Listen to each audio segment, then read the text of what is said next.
নমস্কাৰ বন্ধু বান্ধৱীসকল, স্বাগতম জনাইছোঁ নিমাত ষ্টাডি পইণ্ট চেনেলটোলৈ।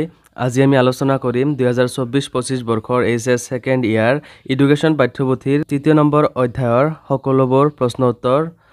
যদি তোমালোকে এই চেনেলটোত নতুন, প্লিজ চেনেলটো ছাবস্ক্ৰাইব কৰি দিবা। বলা আজিৰ ভিডিঅ'টো আমি আৰম্ভ কৰোঁ। শিক্ষাৰ সাম্প্ৰতিক ধাৰাসমূহ। প্ৰথম নম্বৰ প্ৰশ্ন, পৰিৱেশ শিক্ষা মানে কি? উত্তৰ, আমাৰ চাৰিওফালে আগুৰি থকা জীৱিত আৰু নিৰ্জীৱ পদাৰ্থসমূহৰ মাজত থকা পাৰস্পৰিক সম্বন্ধ আৰু মানুহ, মাটি, বায়ু, পানী, জীৱ-জন্তু, গছ-গছনি আদিৰ দ্বাৰা সৃষ্টি হোৱা অৱস্থাকে পৰিৱেশ বুলি কোৱা হয়। 2 নম্বৰ প্ৰশ্ন, পৰিৱেশ শিক্ষাৰ 2টা বৈশিষ্ট্য লিখা। উত্তৰ, 1 নম্বৰ, পৰিৱেশৰ সমস্যা সমাধানৰ বাবে দক্ষতা বৃদ্ধি আৰু পৰিৱেশৰ প্ৰতি দায়িত্বশীল অনুভূতিৰ সৃষ্টি কৰা। 2 নম্বৰ, পৰিৱেশৰ সমস্যাসমূহ চিনাক্ত কৰা আৰু সমাধানৰ কৌশলসমূহ আয়ত্তকৰণৰ সুবিধা কৰা। 3 নম্বৰ প্ৰশ্ন, বিশ্ব পৰিৱেশ দিৱস কোন তাৰিখে পালন কৰা হয়?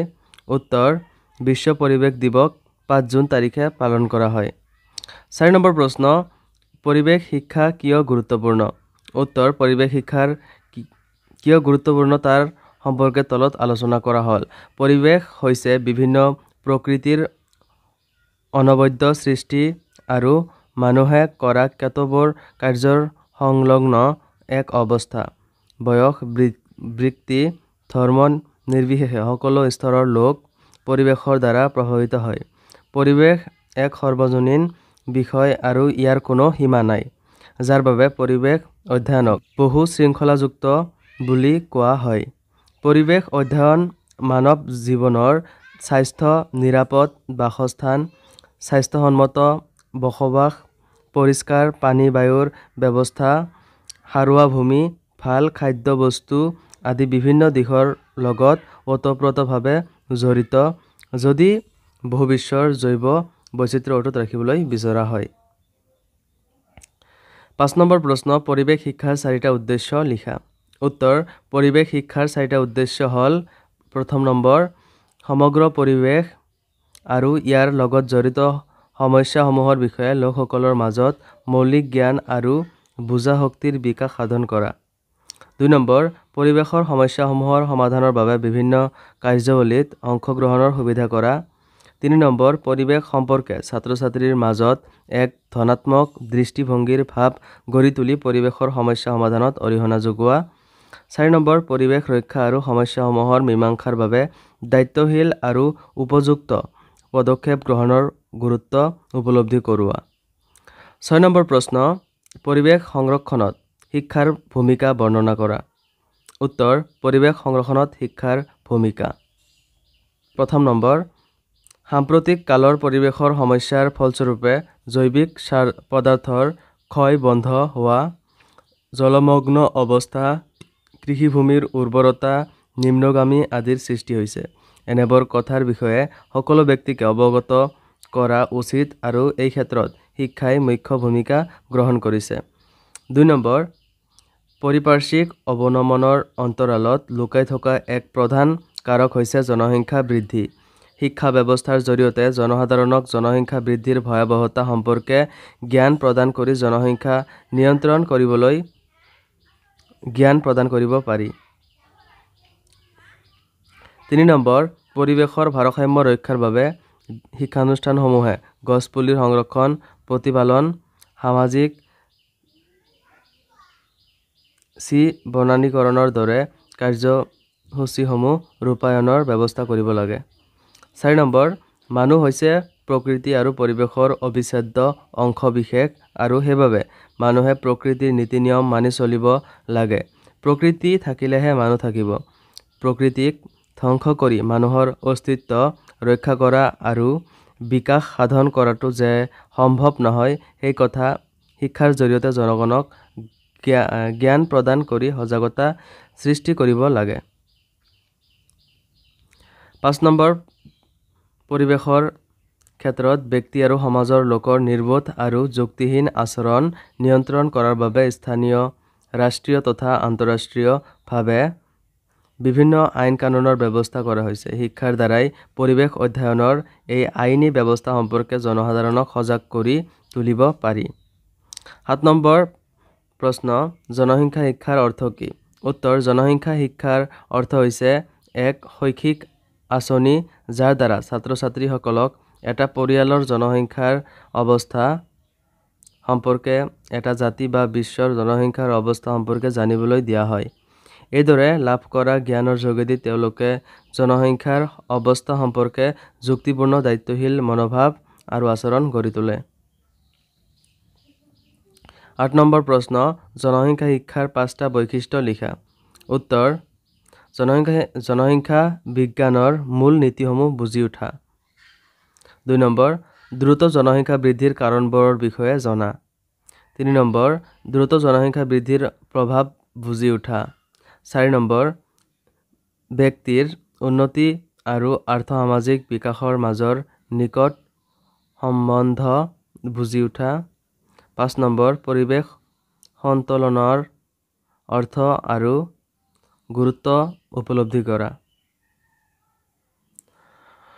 9 নম্বৰ প্ৰশ্ন জনসংখ্যা শিক্ষাৰ অধ্যয়ন কিয় গুৰুত্বপূৰ্ণ?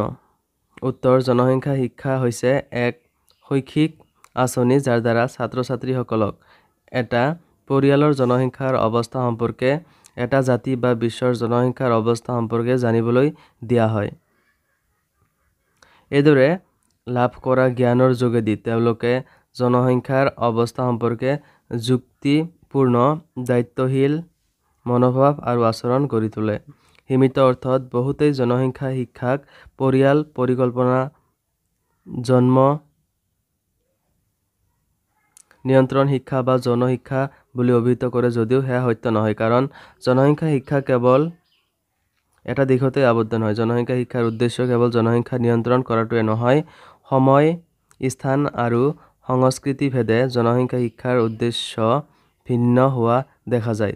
উদাহৰণস্বৰূপে ভাৰতবৰ্ষৰ জনসংখ্যা শিক্ষাৰ এক উদ্দেশ্য হ'ল জনসংখ্যা নিয়ন্ত্ৰণ কৰা, আনহাতে জনসংখ্যা বৃদ্ধি কৰাটো হ'ল কানাডাৰ জনসংখ্যা শিক্ষাৰ এক উদ্দেশ্য। দৰাচলতে জনসংখ্যা শিক্ষাৰ চূড়ান্ত লক্ষ্য জীৱনৰ গুণগত মানদণ্ডৰ উন্নতি সাধন কৰা।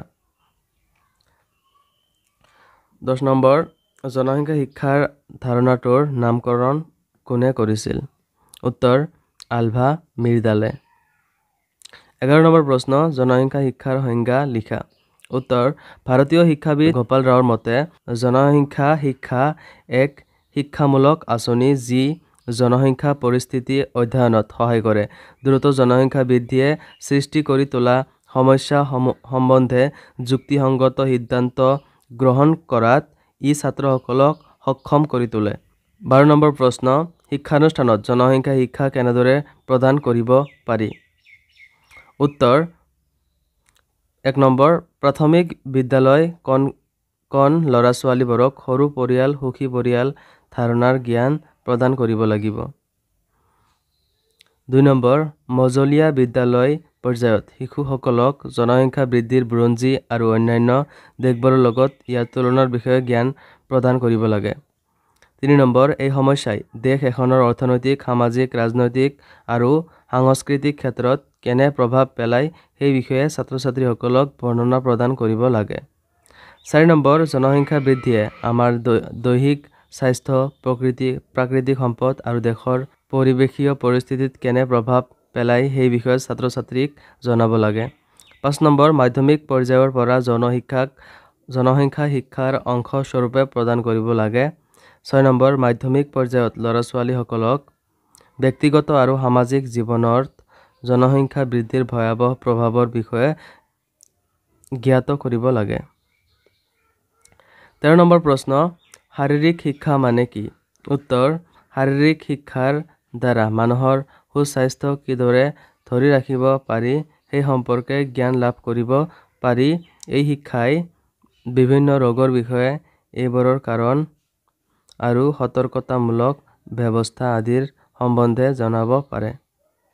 14 নম্বৰ শাৰীৰিক শিক্ষাৰ সংজ্ঞা আগবঢ়োৱা। উত্তৰ চাৰ্লছ এ বাছেৰৰ মতে শাৰীৰিক শিক্ষা হ'ল সম্পূৰ্ণ শিক্ষা প্ৰক্ৰিয়াটোৰ এক অপৰিহাৰ্য অংশ আৰু ইয়াৰ লক্ষ্য হ'ল শাৰীৰিক কাৰ্যৰ মাধ্যমেৰে শাৰীৰিক মানসিক আৱেগিক আৰু সামাজিকভাৱে সুস্থ নাগৰিক বিকশাই তোলা। 15 নম্বৰ প্ৰশ্ন শাৰীৰিক শিক্ষাৰ 4টা উদ্দেশ্য লিখা উত্তৰ শাৰীৰিক শিক্ষাৰ 4টা উদ্দেশ্য হ'ল প্ৰথম নম্বৰ সামগ্ৰিক ৰূপত ব্যক্তিৰ বিকাশ সাধন কৰা 2 নম্বৰ শিশুৰ ভাৰসাম্য ব্যক্তিসত্তাৰ বিকাশ সাধন কৰা 3 নম্বৰ শিশুসকলৰ গণতান্ত্ৰিক সামাজিক আৰু নৈতিক গুণসমূহৰ বিকাশ সাধন কৰা 4 নম্বৰ ধৈৰ্য আত্মনিয়ন্ত্ৰণ সাহস সহযোগিতা সহানুভূতি আৰু নেতৃত্ব আদিৰ দৰে গুণসমূহ বিকশাই তোলা 5 নম্বৰ সু অভ্যাস বিকশাই তোলা আৰু নিয়মিতভাৱে ব্যায়াম আৰু খেলা-ধূলা কৰা 6 নম্বৰ শাৰীৰিক মানসিক আৱেগিক সামাজিক আৰু নৈতিকভাৱে সুস্থ নাগৰিকৰ সৃষ্টি কৰা 16 নম্বৰ প্ৰশ্ন শাৰীৰিক শিক্ষাৰ 3টা প্ৰয়োজনীয়তা লিখা উত্তৰ শাৰীৰিক শিক্ষাৰ 3টা প্ৰয়োজনীয়তা হ'ল প্ৰথম নম্বৰ আত্মবিশ্বাস বৃদ্ধি কৰা খেলা-ধূলা আদিৰ দৰে শাৰীৰিক কাৰ্যবোৰে ছাত্ৰ-ছাত্ৰীসকলৰ আত্মবিশ্বাস আৰু সদৰ্থক মনোভাৱ বিকশাই তোলে খেল-ধেমালি সমৰ কলা নৃত্য আদিত কৰা অংশগ্ৰহণে স্বাভাৱিকতেই ব্যক্তি এজনৰ সামগ্ৰিক ব্যক্তিত্ব বিকশাই তোলে 2 নম্বৰ স্বাস্থ্য আৰু পুষ্টি সম্বন্ধে সজাগতা সৃষ্টি শাৰীৰিক শিক্ষাৰ জৰিয়তে দৈহিক আৰু মানসিক স্বাস্থ্যৰ সকলোবোৰ দিশৰ বিষয়ে উপযুক্ত জ্ঞান লাভ কৰিব পাৰি ইয়ে সুস্থ খাদ্যাভ্যাস বিকশাই তোলে আৰু পুষ্টি সম্বন্ধে নিৰ্দেশনা প্ৰদান কৰে 3 নম্বৰ খেলুৱৈ সুলভ আৰু দলীয় মনোভাৱৰ বিকাশ শাৰীৰিক কাৰ্যৱলী বিশেষকৈ খেলা-ধূলাত অংশগ্ৰহণে ছাত্ৰ-ছাত্ৰীসকলৰ মনত খেলুৱৈ সুলভ আৰু দলীয় মনোভাৱৰ বিকাশ সাধন কৰিব পাৰে ইয়াৰ জৰিয়তে ছাত্ৰ-ছাত্ৰীসকলৰ যোগাযোগ কৌশলৰো বিকাশ সাধন কৰিব পাৰি 4 নম্বৰ সঞ্চালনমূলক কৌশলৰ বিকাশ সাধন শাৰীৰিক শিক্ষাৰ জৰিয়তে সঞ্চালনমূলক কৌশলৰো বিকাশ সাধন কৰিব পাৰি খেলা-ধূলা তথা অন্যান্য শাৰীৰিক কাৰ্যৱলীত অংশগ্ৰহণে ছাত্ৰ-ছাত্ৰীৰ সঞ্চালন ক্ষমতা বিকশাই তুলিব পাৰে ইয়াৰ জৰিয়তে ছাত্ৰ-ছাত্ৰীৰ সুস্বাস্থ্য বিকশাই তুলিব পাৰি আৰু তাত চক্ৰৰ সমন্বয় সাধন কৰিব পাৰি 17 নম্বৰ প্ৰশ্ন শাৰীৰিক শিক্ষা সম্বন্ধে কোঠাৰী আয়োগৰ 5টা পৰামৰ্শ লিখা উত্তৰ প্ৰথম নম্বৰ আত্মবিশ্বাস বৃদ্ধি কৰা খেলা-ধূলা আদিৰ দৰে শাৰীৰিক কাৰ্যবোৰে ছাত্ৰ-ছাত্ৰীসকলৰ আত্মবিশ্বাস আৰু সদৰ্থক মনোভাৱ বিকশাই তোলে খেল-ধেমালি সমৰ কলা নৃত্য আদিত কৰা অংশগ্ৰহণে স্বাভাৱিকতে ব্যক্তি এজনৰ সামগ্ৰিক ব্যক্তিত্ব বিকশাই তোলে 2 নম্বৰ স্বাস্থ্য আৰু পুষ্টি সম্বন্ধে সজাগতা সৃষ্টি শাৰীৰিক শিক্ষাৰ জৰিয়তে দৈহিক আৰু মানসিক স্বাস্থ্যৰ সকলোবোৰ দিশৰ বিষয়ে উপযুক্ত জ্ঞান লাভ কৰিব পাৰি ইয়ে সুস্থ খাদ্যাভ্যাস বিকশাই তোলে আৰু পুষ্টি সম্বন্ধে নিৰ্দেশনা প্ৰদান কৰে 3 নম্বৰ খেলুৱৈ সুলভ আৰু দলীয় মনোভাৱৰ বিকাশ শাৰীৰিক কাৰ্যৱলী বিশেষকৈ খেলা-ধূলাত অংশগ্ৰহণে ছাত্ৰ-ছাত্ৰীসকলৰ মনত খেলুৱৈ সুলভ আৰু দলীয় মনোভাৱৰ বিকাশ সাধন কৰিব পাৰে ইয়াৰ জৰিয়তে ছাত্ৰ-ছাত্ৰীসকলৰ যোগাযোগ কৌশলৰো বিকাশ সাধন কৰিব পাৰি 4 নম্বৰ সঞ্চালনমূলক কৌশলৰ বিকাশ সাধন শাৰীৰিক শিক্ষাৰ জৰিয়তে সঞ্চালনমূলক কৌশলৰো বিকাশ সাধন কৰিব পাৰি খেলা-ধূলা তথা অন্যান্য শাৰীৰিক কাৰ্যৱলীত অংশগ্ৰহণে ছাত্ৰ-ছাত্ৰীৰ সঞ্চালন ক্ষমতা বিকশাই তুলিব পাৰে ইয়াৰ জৰিয়তে ছাত্ৰ-ছাত্ৰীৰ সুস্বাস্থ্য বিকশাই তুলিব পাৰি আৰু হাত চকুৰ সমন্বয় সাধন কৰিব পাৰি 5 নম্বৰ স্বাস্থ্য বিজ্ঞানৰ গুৰুত্ব প্ৰদান শাৰীৰিক শিক্ষাৰ শ্ৰেণীসমূহে ব্যক্তিগত স্বাস্থ্য বিজ্ঞান আৰু পৰিষ্কাৰ পৰিচ্ছন্নতাৰ ওপৰত গুৰুত্ব দিয়ে ইয়ে শিক্ষাৰ্থীসকলক স্বাস্থ্য বিজ্ঞানৰ গুৰুত্ব উপলব্ধি কৰাত আৰু বাস্তৱ ক্ষেত্ৰত ইয়াক প্ৰয়োগ কৰাৰ বাবে আগ্ৰহী কৰি তোলে 18 নম্বৰ প্ৰশ্ন বিদ্যালয়ত কেনেদৰে শাৰীৰিক শিক্ষা প্ৰদান কৰিব পাৰি উত্তৰ প্ৰথম নম্বৰ শাৰীৰিক শিক্ষাৰ কাৰ্যসূচী অংশগ্ৰহণকাৰীসকলৰ আগ্ৰহ আৰু সামৰ্থ্যৰ ভিত্তিত প্ৰস্তুত কৰিব লাগে 2 নম্বৰ আমাৰ দেশত পৰম্পৰাগতভাৱে চলি অহা খেল-ধেমালি আৰু দৈহিক কাৰ্যসূচীসমূহত গুৰুত্ব প্ৰদান কৰা উচিত 3 নম্বৰ শাৰীৰিক শিক্ষাৰ বাবে গ্ৰহণ কৰা কাৰ্যসূচীয়ে প্ৰত্যেক শিক্ষাৰ্থীৰ মনত সমাজৰ এক সদস্য হিচাপে নিজৰ মূল্য কিমান এক উপলব্ধি কৰাত আৰু গৌৰৱ অনুভৱ কৰাত সহায় কৰিব লাগে 19 নম্বৰ প্ৰশ্ন মূল্যবোধ মানে কি? উত্তৰ আচৰণ আৰু চিন্তাৰ বিমূৰ্ত আৰু সাধাৰণকৃত ৰূপ যাৰ প্ৰতি মানুহ অত্যন্ত আৱেগিক আৰু ইতিবাচকভাৱে প্ৰতিশ্ৰুতিবদ্ধ হয় আৰু যি অন্য মানুহৰ কাম কাজ বিচাৰ বিবেচনা আৰু লক্ষ্যৰ মানদণ্ড ৰূপে স্বীকৃত হয়। 20 নম্বৰ মূল্যবোধ শিক্ষা কাক বোলে? উত্তৰ মূল্যবোধ হ'ল আচৰণ আৰু চিন্তাৰ বিমূৰ্ত আৰু সাধাৰণকৃত ৰূপ যাৰ প্ৰতি মানুহ অত্যন্ত আৱেগিক আৰু ইতিবাচকভাৱে প্ৰতিশ্ৰুতিবদ্ধ হয় আৰু যি অন্য মানুহৰ কাম কাজ বিচাৰ বিবেচনা আৰু লক্ষ্যৰ মানদণ্ড ৰূপে স্বীকৃত হয়। 21 নম্বৰ প্ৰশ্ন মূল্যবোধৰ প্ৰকাৰবোৰ উল্লেখ কৰা। উত্তৰ মূল্যবোধৰ প্ৰকাৰবোৰ তলত উল্লেখ কৰা হ'ল। 1 নম্বৰ নৈতিক মূল্যবোধ শুদ্ধ অশুদ্ধ বিচাৰৰ ক্ষেত্ৰত এজন ব্যক্তিৰ চৰিত্ৰ আৰু ব্যক্তিত্বৰ লগত জড়িত মূল্যবোধ হ'ল নৈতিক মূল্যবোধ। কোনো বিষয়ত সিদ্ধান্ত গ্ৰহণৰ ক্ষেত্ৰত নৈতিক মূল্যবোধে সহায় কৰে। এই মূল্যবোধে মানুহৰ জীৱনৰ বিভিন্ন ক্ষেত্ৰ প্ৰভাৱিত কৰে। 2 নম্বৰ সৌন্দৰ্যবোধক মূল্যবোধ কোনো বস্তু বা বিষয়ৰ ক্ষেত্ৰত ব্যক্তিয়ে উপলব্ধি কৰা সৌন্দৰ্যই হ'ল সৌন্দৰ্যবোধক মূল্যবোধ। দাৰ্শনিক প্লেটোৱে সৌন্দৰ্যবোধত বিশ্বাস কৰিছিল। এই মূল্যবোধ সম্পূৰ্ণৰূপে মানুহৰ মনৰ ওপৰত নিৰ্ভৰশীল। সৃষ্টিশীল আৰু কল্পনাশীল মনোভাৱৰ দ্বাৰা উদ্বুদ্ধ হোৱাকে সৌন্দৰ্যবোধক মূল্যবোধ বোলে। 3 নম্বৰ অৰ্থনৈতিক মূল্যবোধ অৰ্থ বা ধনৰ লগত জড়িত মূল্যবোধ হ'ল অৰ্থনৈতিক মূল্যবোধ। সাধাৰণতে টকা বা বস্তুৰ মাজতো আমি মূল্য বিচাৰি পাওঁ কিয়নো ই আমাৰ প্ৰয়োজন পূৰণ কৰে। বস্তুবাদী মানসিকতা আৰু অৰ্থলিঞ্চা এই মূল্যবোধৰ অন্তৰ্গত। 4 নম্বৰ স্বাস্থ্য আৰু দৈহিক মূল্যবোধ এই মূল্যবোধ স্বাস্থ্য বা দৈহিক সক্ষমতা খেল আৰু দৈহিক প্ৰয়োজন স্বৰূপ ভোগ ক্ষুধা আৰাম যৌনতা আদিৰ সন্তোষজনক অৱস্থাৰ লগত সম্বন্ধিত। দৈহিক স্বাস্থ্যৰ লগতে এই প্ৰকাৰৰ মূল্যবোধে মানসিক স্বাস্থ্যকো অন্তৰ্ভুক্ত কৰে। 5 নম্বৰ বৌদ্ধিক মূল্যবোধ কোনো বস্তু বা কাৰ্যৰ সত্যতাৰ উদ্ঘাটন বা সত্যতা ঢাকি ৰখাৰ ক্ষেত্ৰত এই মূল্যবোধ প্ৰয়োগ কৰা হয়। 22 নম্বৰ মূল্যবোধ শিক্ষা কিয় প্ৰয়োজনীয়? উত্তৰ অতীতৰ সভ্যতা সংস্কৃতিবোৰক বাদ দি বৰ্তমানক আদৰিব খোজে তেতিয়া সমাজৰ মূল্যবোধৰ অৱক্ষয় ঘটিব। সেয়েহে অতীতৰ সভ্যতা সংস্কৃতিখিনিক ধৰি ৰাখিবৰ বাবে সমাজত মূল্যবোধ শিক্ষাৰ প্ৰয়োজনীয়তা আৰু গুৰুত্ব বহু পৰিমাণে আছে। মূল্যবোধ শিক্ষাৰ প্ৰয়োজনীয়তা আৰু গুৰুত্ব সম্বন্ধে তলত আলোচনা কৰা হ'ল। 1 নম্বৰ ব্যক্তিত্বৰ বিকাশ সাধন সাধাৰণভাৱে মানৱ জীৱনৰ পুৰুষাৰ্থ আৰু বিশেষকৈ ব্যক্তিত্ব বিকাশৰ বাবে মূল্যবোধ শিক্ষা অতি প্ৰয়োজনীয়। মূল্যবোধ শিক্ষাৰ উদ্দেশ্য হৈছে ছাত্ৰ ছাত্ৰীসকলক শক্তিশালী ব্যক্তিত্বৰ অধিকাৰী কৰি তোলা। গতিকে সমাজৰ সুস্থ পৰিচালনা আৰু ছাত্ৰ ছাত্ৰীৰ ব্যক্তিত্বৰ বিকাশৰ বাবে মূল্যবোধ শিক্ষা প্ৰয়োজনীয়।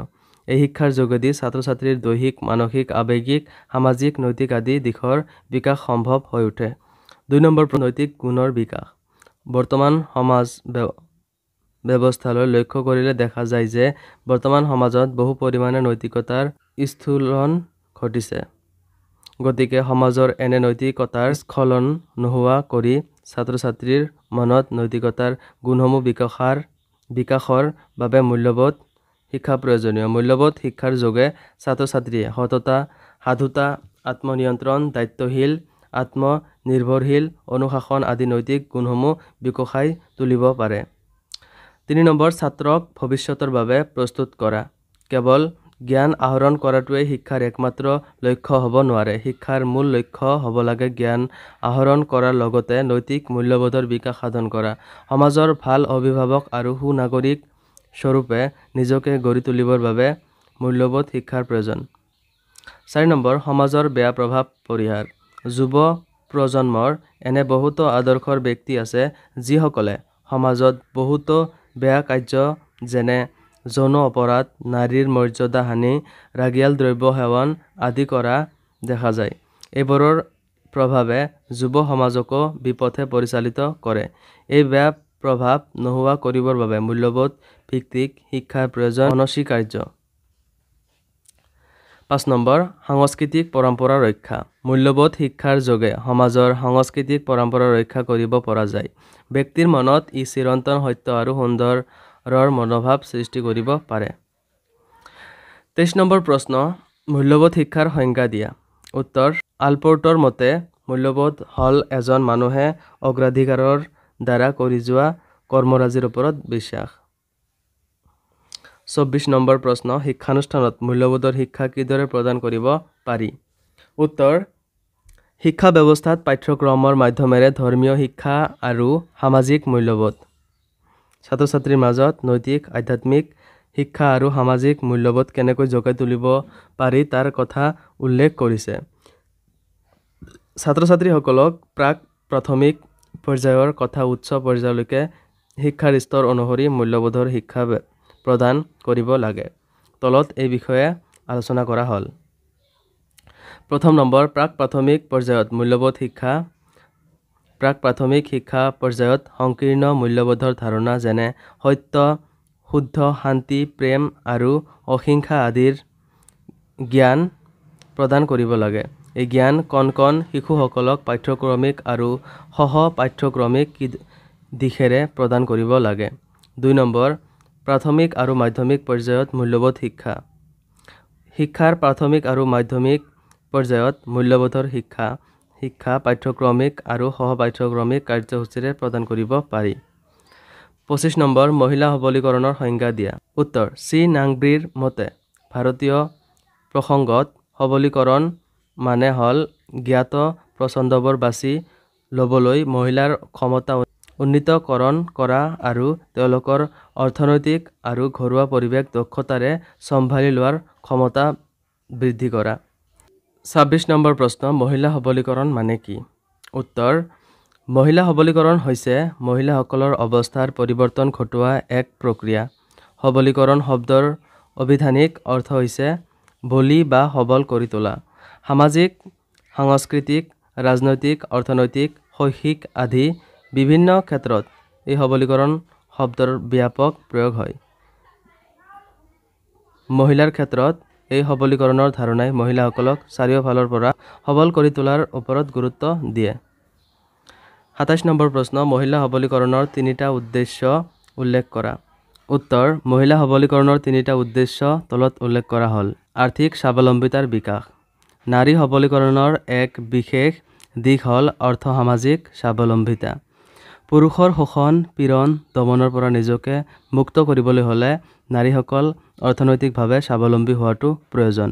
সেইবাবে আৰ্থিক স্বাৱলম্বিতাৰ বিকাশকো নাৰী সবলীকৰণৰ উদ্দেশ্য হিচাপে বিবেচনা কৰা হয়। ৰাজনৈতিক ক্ষমতা প্ৰদান। কোনো এখন দেশৰ ৰাজনৈতিক ক্ষেত্ৰত সুস্থিৰ অৱস্থা আনিবলৈ হ'লে পুৰুষৰ সমানে নাৰীসকলকো ৰাজনৈতিক ক্ষমতা প্ৰদান কৰিব লাগে। নাৰীসকলক ৰাজনৈতিক ক্ষমতা প্ৰদানৰ যোগেদি নাৰীসকলৰ মন আৰু আচৰণ সবল তথা শক্তিশালী কৰিব পাৰি।